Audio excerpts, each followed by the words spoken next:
membicarakan demokrasi karena sudah dirampok oleh Jokowi. Dia harus rusak dulu demokrasi, baru Gibran bisa jadi wakil presiden. Diam kita, tidak boleh. Demokrasi mendekati nol. Oleh karena itu sudah warning ini, ya kita harus betul-betul melumatkan kekuatan-kekuatan jahat di negeri ini. Lokasi penyimpanan data seluruhnya berada di Indonesia.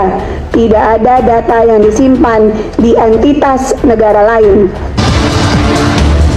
Konyol dan menggelikan.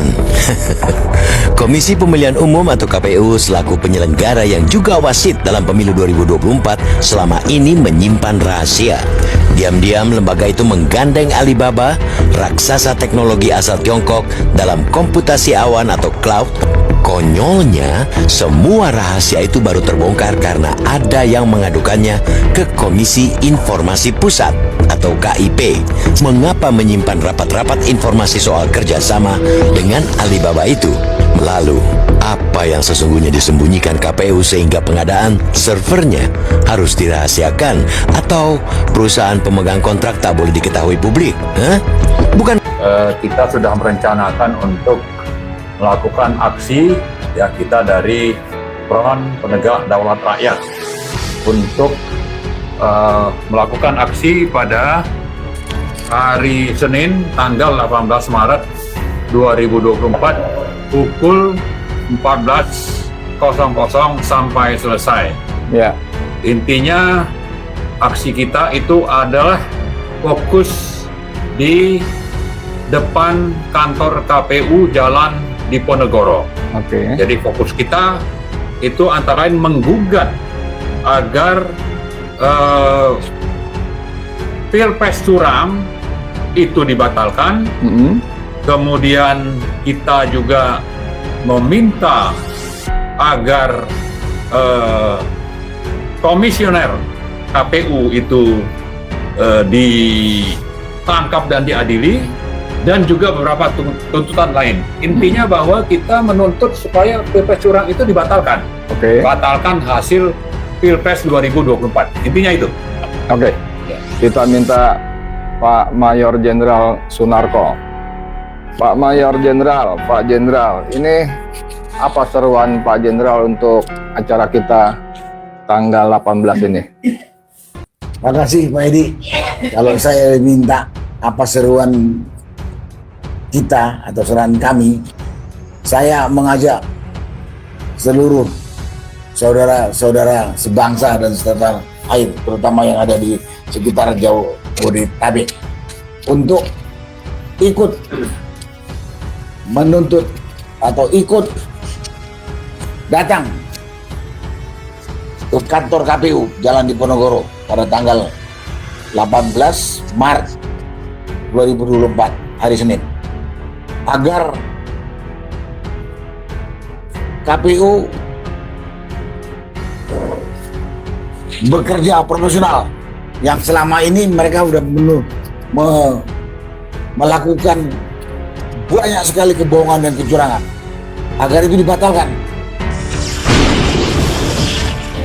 Jokowi dengan cawe-cawenya telah menyalahgunakan kekuasaan dan wewenangnya dengan melabrak berbagai aturan hukum, baik konstitusi, undang-undang maupun peraturan-peraturan yang lain. Jokowi melalui kekuatan lembaga survei bayaran, KPU yang berada dalam kendalinya, Bawaslu yang bersekongkol jahat dengan KPU, serta MK yang tidak bisa dipercaya karena sudah tidak independen dan lebih tunduk kepada kemauan penguasa. Rasanya sangat sulit menghadirkan pemilu yang adil, jujur, dan kredibel. KPU saat ini terus memaksakan penghitungan suara dari data-data yang cacat, ditambah alat hitungnya menggunakan aplikasi penghitungan suara yang bermasalah dan telah dimodifikasi dengan menggunakan algoritma tertentu yang selalu menggelembungkan suara paslon 02 tapi mengurangi suara paslon 01 dan 03. Para pegawai KPU hanyalah operator-operator yang memasukkan data, tidak bisa mengedit jumlah perolehan suara. Karena server komputer KPU ternyata bukan di ruangan komputer KPU, tapi dikendalikan dari cloud Alibaba di Singapura. Bahkan menurut komunitas Cyberity, selain Singapura juga ada Cina dan Perancis. Operator KPU hanya pura-pura sibuk mengolah data, padahal data sudah terisi. Karena itu, jika KPU punya etikat baik dan ingin jujur dan adil, KPU harus transparan dan bersedia diaudit oleh lembaga independen. Selama KPU menutup diri, maka pemilu ini cuma sandiwara untuk melegitimasi kecurangan.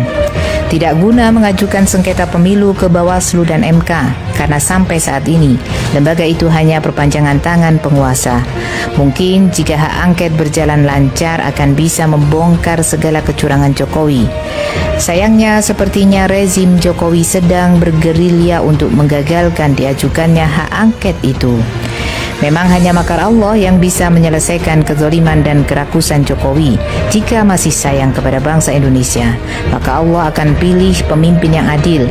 Tapi jika Allah ingin menghukum bangsa Indonesia atas dosa-dosanya, maka akan dibiarkan Indonesia dipimpin durjana.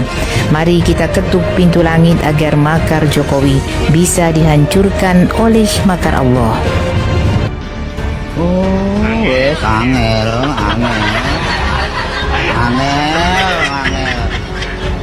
Angel temen tuturamu, angel temen tuturamu. Oh, yes, angel. Nah, jadi Bapak dan Ibu sekalian, terlihat sangat jelas gitu bahwa kerja dari penyelenggara pemilu kita ini sangat bermasalah. Nah, kemudian untuk menunjukkan bahwa perintah ini sebetulnya memang dari pusat, kami punya sejumlah data juga, tetapi sekadar untuk menunjukkan sedikit saja di sini. Tolong diperlihatkan slide yang ada screenshot. Nah, ini dia.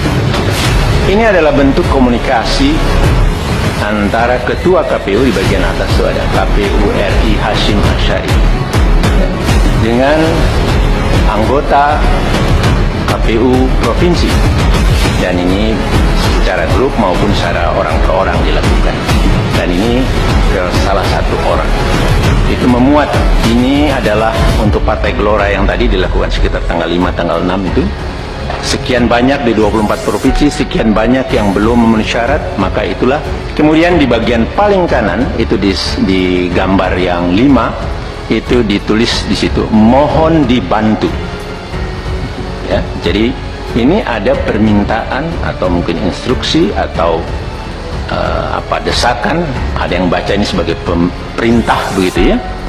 Nah, tetapi kemudian menarik dijawab, dan apa ini ya, kira-kira begitu ya, tidak berbahaya untuk lembaga KPU dan seterusnya gitu. Jadi ada teman di provinsi yang sebetulnya merespon, mengingatkan. Nah, tapi kemudian Ketua KPU menjawab siap dipahami, begitu saja. Namun dalam prakteknya kami mendapat banyak kabar, banyak bukti bahwa tekanan terus untuk melakukan perubahan data, membantu yang awalnya satu partai politik, kemudian semua partai politik kecuali Partai U, itu berlangsung gitu. Dan kemudian satu slide yang ada satu gambar saja, sekedar contoh juga.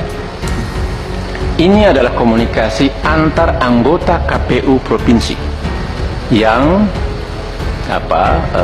resah lah ini, tapi ini bagian ini yang saya anggap penting, tetapi yang lain-lainnya itu kelihatan di antara mereka resah. Nah, di sini satu anggota dari satu provinsi menceritakan kepada satu yang lain di provinsi yang lain, barusan Pak Idam telepon saya. Setelah bicara dengan Pak Idam, dioper kepada Pak Agus Melas yang isinya satu, saat ini mereka sedang duduk bersama Pak Idam, Pak Agus, Pak Derajat, dan Pak Sekjen sambil berkomunikasi dengan Pak Hasim yang sedang ada di Padang. 2. Sesaat lagi Sekjen akan memerintahkan sekretaris provinsi, itu saya tutup, agar komunikasi dengan admin Sipol di beberapa kabupaten kota untuk MS-kan partai